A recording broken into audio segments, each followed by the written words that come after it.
Seperti yang sudah kita bahas sebelumnya, list receivable dihitung dengan menjumlahkan present value dari rental payment dan present value dari guaranteed residual value, sehingga menghasilkan nilai 100.000 euro.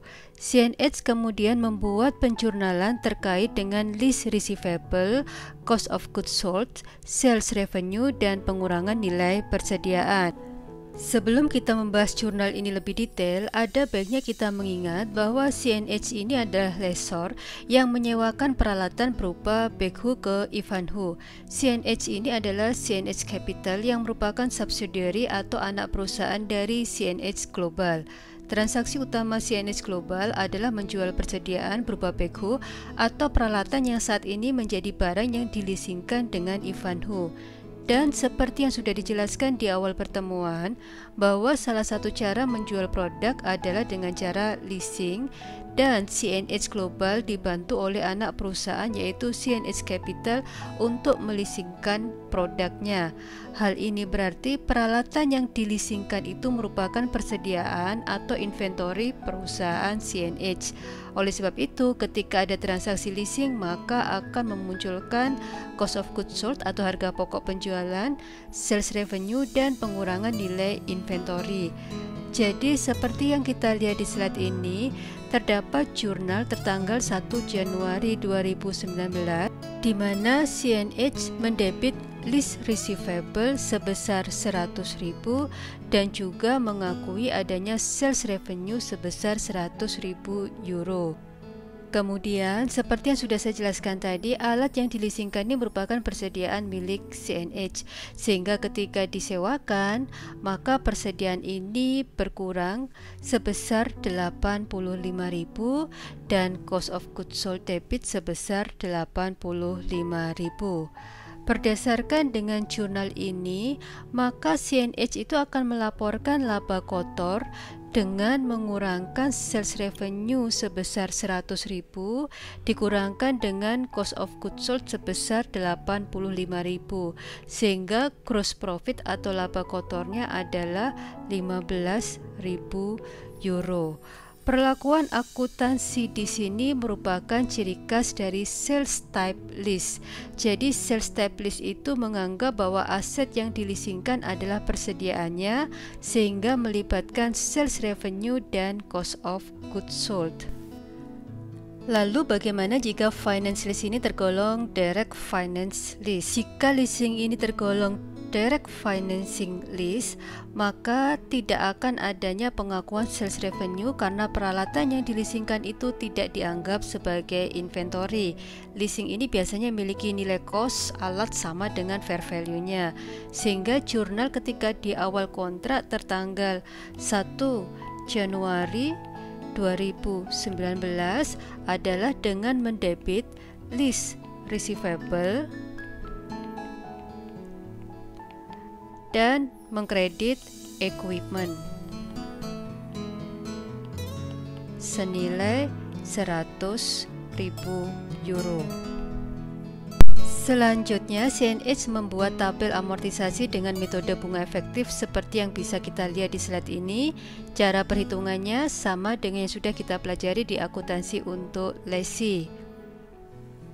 Sebelum tabel amortisasi, kita tadi sudah membuat jurnal di tanggal 1 Januari 2019, di mana di tanggal ini adalah tanggal awal kontrak leasing, sehingga jurnal pertama yang kita buat tadi melibatkan list receivable, cost of goods sold, sales revenue, dan inventory. Kemudian kita membuat jurnal berikutnya di tanggal yang sama untuk mengakui pembayaran pertama leasing dari lessee, sehingga jurnal kita pasti melibatkan penambahan kas sebesar 20.711 dan pengurangan list receivable sebesar 20.711. Jurnal berikutnya terkait dengan penyelesaian di tanggal 31 Desember 2019, di mana kita harus mengakui adanya interest revenue dan amortisasi atau pengurangan nilai list receivable. Oleh sebab itu, jurnalnya adalah list receivable pada interest revenue sebesar 3.171 euro. Perlakuan akuntansi yang sudah kita bahas tadi mempengaruhi penyajian di laporan keuangan. List receivable dilaporkan di Statement of Financial Position atau laporan posisi keuangan, namun pelaporannya dibagi menjadi dua, ada yang masuk di current asset dan ada yang masuk di non-current asset. Sejumlah 2.711 dilaporkan di current asset karena jatuh temponya adalah tahun depan atau di tahun 2020. Sedangkan sejumlah 61.749 euro ini kita laporkan di non-current asset. Di laporan laba rugi tahun 2019, CNH melaporkan pendapatan dan beban seperti yang bisa kita lihat di slide ini. Terdapat sales revenue sebesar 100.000 dan cost of goods sold sebesar 85.000. Sales revenue dikurangi cost of goods sold itu menghasilkan laba kotor atau gross profit senilai 15.000 euro. Kemudian terdapat pelaporan interest revenue yang masuk dalam pendapatan lain-lain senilai 3.171 euro. Sekarang kita bahas perlakuan akuntansi setelah tahun 2019. Perlakuan akuntansinya sama dengan perlakuan akuntansi yang sudah kita pelajari untuk lesi. Pada tanggal 1 Januari 2020 terdapat penerimaan kas sehingga jurnalnya pasti mendebit kas dan mengkredit list receivable senilai 20.711 euro.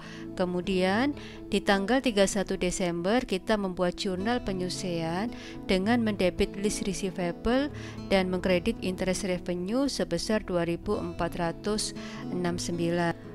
Perlakuan akuntansi seperti itu terus kita lakukan sampai akhir masa kontrak leasing. Namun di tahun 2023 terdapat perbedaan perlakuan akuntansinya.